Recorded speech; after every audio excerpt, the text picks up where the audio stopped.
বৌদি, এই নিয়ে তো 4 বার তোমাকে ডাকতে এলাম, তুমি এখনো রেডি হওনি? মা যে তোমাকে ডাকছে। এইবার তোমাকে যদি না নিয়ে যাই তাহলে তোমার জানি না, মা তো আমাকে মেরে ফেলবে। আর এই ব্লাশার আর লিপস্টিক লাগিয়ে নি, 2 মিনিটের মধ্যেই যাচ্ছি, ওকে? এই বলেই বাড়ির নতুন বউ মানসী আবার মেকআপ করতে বসলো, আর ননদ সৌমিও ওর পাশে এসে দাঁড়িয়ে পড়ল। আরে বৌদি, তোমার তো সব চোখের পাতা পড়ে গেছে।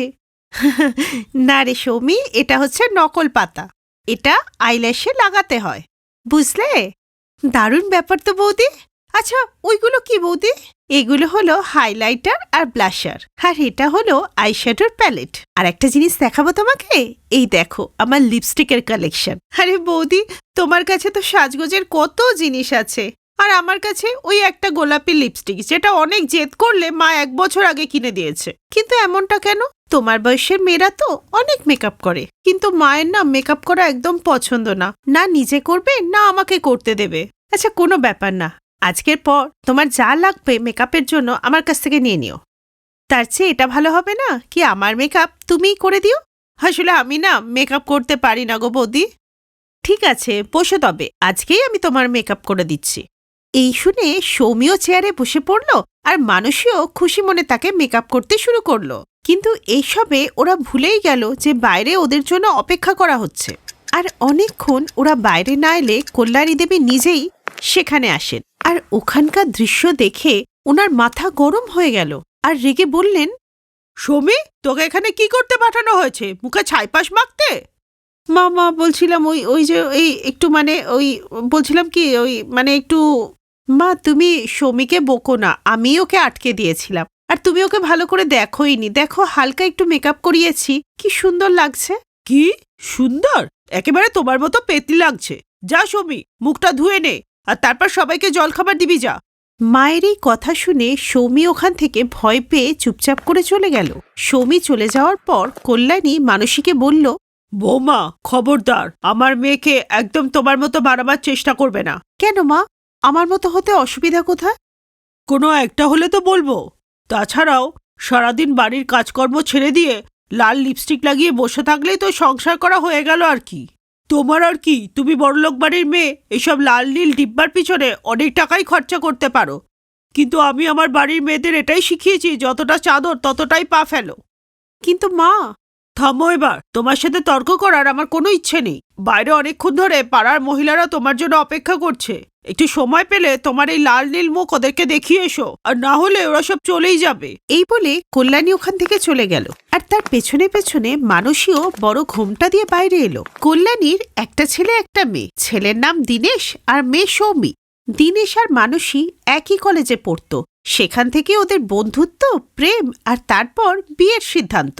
কল্যাণী প্রথম থেকেই এই বিয়ের বিরুদ্ধে ছিল, কারণ তার মনে হতো বড়লোকের বাড়ির মেয়ে এসে তার এই ছোট সংসার সামলাতে পারবে না, আর দীনেশও ওর এত খরচ চালাতে পারবে না। কিন্তু মানুষের চিন্তাভাবনা ছিল সম্পূর্ণ আলাদা। মানুষে, আমি তোমায় আগেই বলেছি যে তুমি মায়ের সাথে অ্যাডজাস্ট করতে পারবে না। মায়ের সব ব্যাপারেই কথা শোনানোর অভ্যাস। তুমি দেখলে তো সৌমিকে কিভাবে ভয় দেখায়। মানুষ, আমি বলছি কি, এখনো সময় আছে, চলো আমরা দুজন। না দীনেশ, সৌমি আর মাকে ছেড়ে আমরা কোথাও যাব না। তুমিই ভাবো না, আমরা ছাড়া ওদের আর কে আছে? এইটা ভেবেই তো আমিও যে চুপ করে থাকি গো মানুষই। তুমি জানো, মা আগে একদম এমন ছিল না। বাবা যখন বেঁচে ছিলেন তখন মা খুব সাজগোজ করতে পছন্দ করত, কিন্তু বাবা চলে যাওয়ার পর রং দেখলেই না মায়ের কেমন একটা অস্বস্তি হয়। হয়তোবা অল্প বয়সে বিধবা হওয়ার যে কষ্টটা মা পেয়েছে তার থেকেই এমন হয়ে গেছে।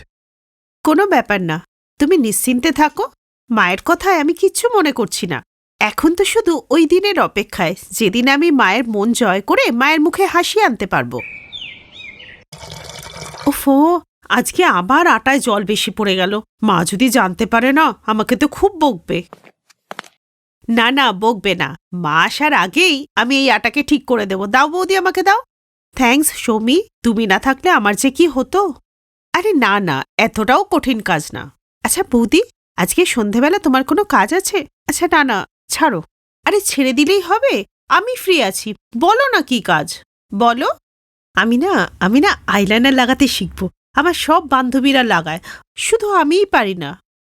হ্যাঁ, শিখিয়ে আমি দেব, কিন্তু তোমাকে রোজই প্র্যাকটিস করতে হবে, তাহলে গিয়েই তোমার হাত সেট হবে। ও তাই? তাহলে থাক, কারণ আজকে তো মা কীর্তনে গেছে, কাল থেকে তো মা বাড়িতেই থাকবে। তুমি নিজে লাগাতে পারবে না, কিন্তু তুমি আমাকে তো লাগাতে পারবে। বৌদি, এর মানে? আরে আমার প্রিয় ননদ, তার মানে হচ্ছে রোজ সন্ধেবেলা মা যখন পুজো পাঠ করবে আমি তখন তোমাকে মেকআপ করা শেখাবো। হ্যাঁ, সকালে মা মন্দিরে গেলে তুমি আমাকে মেকআপ করে দিও, তাতে মাও বুঝতে পারবে না আর তোমার প্র্যাকটিসও হবে। মানসীর কথা শুনে সৌমি খুব খুশি হলো। আর তার কিছুদিন পর, আরে বিমলা, আমার সৌমিকে কি দেখেছো? হ্যাঁ দেখেছি, তোর মেয়েকে আর তোর বৌমাকে ওই চৌমাথায় বিউটি পার্লারের দিকে এই দুজনকে যেতে দেখেছি। কিছু মনে করিস না কল্যাণী, সব বৌমারাই শ্বশুরবাড়ির ধাঁচে নিজেকে বানিয়ে নেয়, কিন্তু তোর এখানে তো উল্টো গঙ্গা বইছে, যেরকম বৌদি সেরকম ননদও হয়ে যাচ্ছে। হে রাম! এই শুনে কল্যাণীর এক একটা মুহূর্ত কাটছিল না, আর ওরা দুজন বাড়িতে এলেই ওদের দেখে রেগে বলে, মহারানীরা চলে এলে? সৌমি, আজকে তো তোকে আমি ছাড়বই না, তার আগে ওই মহারানীর খোঁজ নিচ্ছি একবার। আরে এই পোড়ারমুখী, তোকে বারবার বলেছি না আমার মেয়ের থেকে দূরে থাকবি? তাহলে কেন ওকে বিউটি পার্লারে নিয়ে গেছিস বল? নিজের মতো বানাতে চাস ওকে, তাই না? মা তুমি চুপ করো, তুমি কিচ্ছু জানো না। সৌমি চুপ কর, নাহলে এখনই তোর ঠ্যাং ভেঙে দেবো। তোর সাহস কি করে হলো আমাকে না জিজ্ঞেস করে ওর সাথে যাওয়ার? কারণ ওদের যে যাওয়াটা দরকারই ছিল মা, আর ওরা বিউটি পার্লারে নয়, আমার সাথে সমীর এডমিশনের জন্য গিয়েছিল। অ্যাডমিশন? সমীর কোথায়? কিন্তু আমাকে কেন জানানো হলো না? কারণ তোমাকে জানালে যে তুমি সৌমিকে যেতেই দিতে না। মা, আমি আর মানসী সৌমিকে একটা প্রফেশনাল ইনস্টিটিউট থেকে বিউটিশিয়ানের কোর্স করাতে চাই। না না, এসব করার কোনো দরকার নেই। আর বিউটিশিয়ান কোর্স করে ও কি করবে? তোর বোর মতো হবে কি, তাই তো? না মা, সুমি আমার মতো কেন, আমার থেকে অনেক ভালো হতে পারে। এই দেখুন, আগের মাসে শহরে যে মেকআপ কম্পিটিশন হয়েছিল সেখানে সুমি ফার্স্ট এসেছে। নামি দামি মেকআপ আর্টিস্টকে হারিয়ে দিয়ে ও ফার্স্ট হয়েছে, যেখানে ওর কোনো প্রফেশনাল ডিগ্রিই ছিল না। তখনই মায়ের হাত ধরে সৌমি বলল, মা আমি তোমাকে না জানিয়ে এসব করেছি, আমাকে ক্ষমা করে দিও মা। কিন্তু সত্যি হলো এটাই যে আমি বৌদির মতো কোনোদিনই হতে পারবো না। বৌদি তো লাখে একজন। বৌদি আমার বৌদি হওয়া সত্ত্বেও খুব ভালো বন্ধু, আর সেই মা যাকে আমি সবসময় চাইছিলাম। সৌমির এই কথায় কল্যাণীর মন গলে গেল, আর সে নিজের ভুলটা বুঝতে পারল। এরপর কল্যাণী সৌমির মাথায় স্নেহভরা হাত রাখল আর চোখে লজ্জা নিয়ে মানসীর দিকে হাত জোর করল, কারণ উনি বুঝতে পেরেছিলেন যে ওনার পরিবারের জন্য মানসী সবথেকে ভালো পুত্রবধূ। ভেষজ ওষুধ নিয়ে নাও, চুল লম্বা করার ভেষজ ওষুধ, মাত্র 5 টাকায়। চুল লম্বা হওয়ার জড়িবুটি মাত্র 5 টাকায়? দেখি তো। এখন সুধা নিজের চুল লম্বা করার জন্য প্রস্তুত ছিল, তাই সুধা বুড়ো মানুষটার থেকে জড়িবুটি কিনলে সে বলে, এই বীজগুলোকে ভালো করে পিষবে, তার থেকে একটা তেল বেরোবে। ওই তেলটাকে শুতে যাওয়ার আগে মাথায় মেখে ঘুমিও। এরপর সুধা জড়িবুটি নিয়ে বাড়ি গিয়ে জড়িবুটিগুলো বেটে তার থেকে তেল বার করে মাথায় মেখে ঘুমিয়ে পড়ে। আর পরের দিন সকালবেলা ঘুম থেকে উঠে সে দেখে তার মাথায় যেটুকু চুল ছিল সেটুকুও ঝরে গেছে, যা দেখে সুধা কান্নায় ভেঙে পড়ে। কথায় বলে মেয়েরা লম্বা চুলেই সুন্দরী লাগে, কিন্তু ছোটবেলা থেকেই সুধার চুল খুবই ছোট, যেটা লম্বাই হতো না, আর তার গায়ের রঙও কালো। অন্যদিকে তার দিদি রাধার মাথায় ঘন চুল, সেই সঙ্গে সে খুব ফর্সাও, আর তাই তো রাধা সুধাকে বাজে কথাও শোনাতো। তুই তো আমার নিজের বোন না, তোকে বাবা মা রাস্তা থেকে কুড়িয়ে এনেছে, নইলে কি এত বাজে দেখতে হয় তোর? এইসব শুনে সুধা কেঁদে ফেলতো। বাবা মা দেখো না রাধা কি বলছে, দেখো না তোমরা। এই শুনে রাধা আর সুধার মা সুমিতা বলে, তুই কাঁদছিস কেন সুধা? রাধা তো ঠিকই বলছে, তুই কুৎসিত, মাথায় চুলও নেই, আমার এমন মেয়ে দরকার নেই। সুধার বাবাও তাকে ভালোবাসত না, সুধার সঙ্গে সবাই সবসময় খারাপ ব্যবহার করত, আর এভাবেই সুধা বড় হয়। সে প্রত্যেকদিন রাত্রিবেলা প্রার্থনা করে বলতো, হে ভগবান, কোনো চমৎকার করো, আমার পা পর্যন্ত লম্বা চুল করে দাও প্লিজ ঠাকুর। আর এভাবেই সুধা আর রাধা দুজনেই বড় হয়ে যায়। আজ সুধাকে পাত্রপক্ষ দেখতে আসছে। সুধা আয়নার সামনে বসে তৈরি হচ্ছে, এখনো তার মাথায় খুবই কম চুল। সে যখন নিজেকে আয়নাতে দেখছিল তখনই সেখানে তার মা আসে আর বলে, এখানে এভাবে বসে থাকলে কোনো চমৎকার হবে না, তাড়াতাড়ি কর, নইলে এই ছেলেটাও বাড়ি চলে যাবে। তখনই সেখানে রাধা এসে বলে, মা আমি তো এটাই বুঝতে পারছি না যে তুমি আমার আগে এই পেতনির কেন বিয়ে দিচ্ছ। রাধা মা, এই পেতনিটাকেই তো আগে বিয়ে দিতে হবে, নইলে ওকে আর কে বিয়ে করবে বল। একবার ও ঘাড় থেকে নেমে গেলে আমি তোর জন্য খুব সুন্দর আর সংস্কারী ছেলে নিয়ে আসব। মা, তোমরা সবাই আমাকে ঘৃণা কেন করো? আমি তোমাদের কি করেছি? তোর মাথায় চুল নেই সুধা, তুই একটা কুৎসিত মেয়ে। ছি, এমন ফালতু দেখতে মেয়ে আমার বোনই নয়। ছি ছি। এই শুনে সুধা সবসময়ের মতো কষ্ট পেয়ে এখনো কাঁদতে লাগলো। এদিকে অবিনাশ সুধাকে দেখতে আসে, আর রাধা তার নিজের ঘরেই বসেছিল, কারণ তার মা সুমিতা তাকে বলেছিল, মা তুই ঘরের মধ্যেই থাকিস, ছেলেটা তোকে দেখলে আর সুধাকে বিয়ে করবে না রে। এরপর অনেকটা পণের বিনিময়ে সুধার সঙ্গে অবিনাশের বিয়ে ঠিক হয়ে যায়। কিন্তু এই কথা নিয়েও সুমিতা যখন সুধাকে বাজে কথা শোনাচ্ছিল, তখন সুধা ভাবল, নিজের বাড়িতে তো আমি শান্তি পেলাম না, হয়তো শ্বশুর বাড়িতে গিয়ে আমি ভালো থাকব। এরপর সুধার বিয়ে হয়ে যায়, কিন্তু বিয়ের দিনেই অবিনাশ রাধাকে প্রথম দেখে, আর দেখেই রাধার প্রেমে পড়ে যায়। আরে, আমি একে আগে কেন দেখলাম না? কত সুন্দর ফর্সা দেখতে ওকে, কত লম্বা চুল।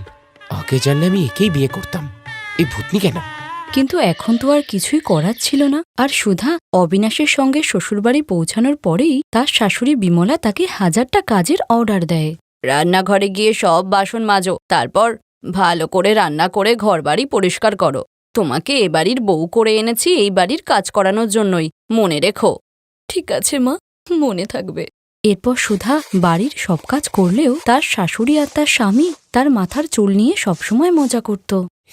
তোমার চুল যে আমার থেকেও ছোট। একে তো কাজের লোকই মনে হচ্ছে। হ্যাঁ হ্যাঁ, ফ্রির কাজের লোক আর কি। অবিনাশ এভাবেই সুধাকে অপমান করত। একদিন রাধার সঙ্গে অবিনাশের দেখা হয়। রাধা নিজের লম্বা চুল নিয়ে খুবই অহংকার করত। এরপর অবিনাশ সুন্দরী রাধার প্রেমে পড়লে রাধাও অবিনাশের প্রেমে পড়ে যায়। আর একদিন তারা দুজন বিয়ে করে নেয়। আর বিয়ে করে অবিনাশ রাধাকে বাড়ি নিয়ে এলে সুধার মাথায় যেন আকাশ ভেঙে পড়ে। রাধা, তুই আমার সঙ্গে এটা করতে পারলি? তুই আমার স্বামীকে বিয়ে করলি কেন? তুই চুপ কর, কোনো কথা বলিস না। অবিনাশ তোকে ভালোই বাসে না, ও আমাকে ভালোবাসে। হ্যাঁ হ্যাঁ, এরকম ছোট চুলের মেয়েকে কেই বা ভালোবাসতে যাবে? আমি তো না। যা শুনে সুধা ভীষণ কষ্ট পায়। পরের দিন সকালে সে দেখে বাজারে একজন বুড়ো মানুষ জড়িবুটি বিক্রি করছে। ভেষজ ওষুধ নিয়ে নাও, চুল লম্বা করার ভেষজ ওষুধ, মাত্র 5 টাকায়। চুল লম্বা করার জড়িবুটি মাত্র 5 টাকায়? দেখি তো গিয়ে। সুধা নিজের চুল লম্বা করতে চায়, তাই এখন সে সবকিছুই করতে রাজি। সুধা বুড়ো মানুষটার থেকে জড়িবুটি কিনলে সে বলে, এই বীজগুলোকে ভালো করে পিষবে, তার থেকে একটা তেল বেরোবে। ওই তেলটাকে শুতে যাওয়ার আগে মাথায় মেখে ঘুমিও।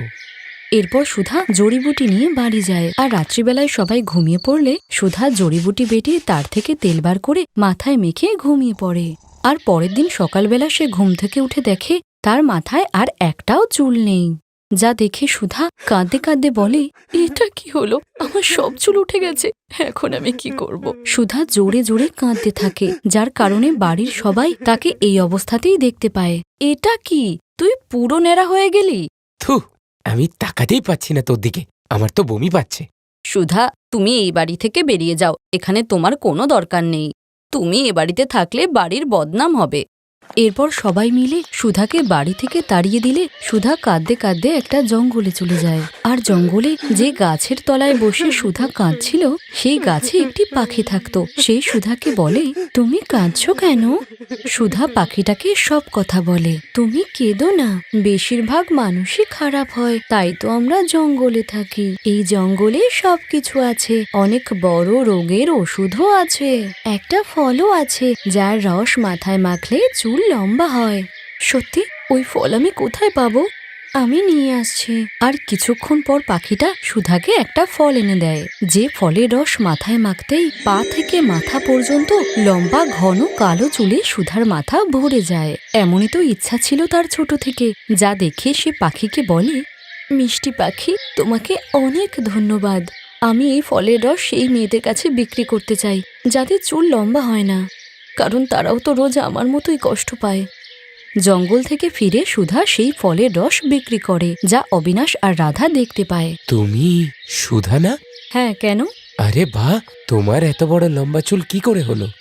এই ফলের রসটা মাথায় লাগানোর কারণে। তোমায় না দেখতে হেভি লাগছে। তুমি কি আবার আমার কাছে ফিরে আসবে?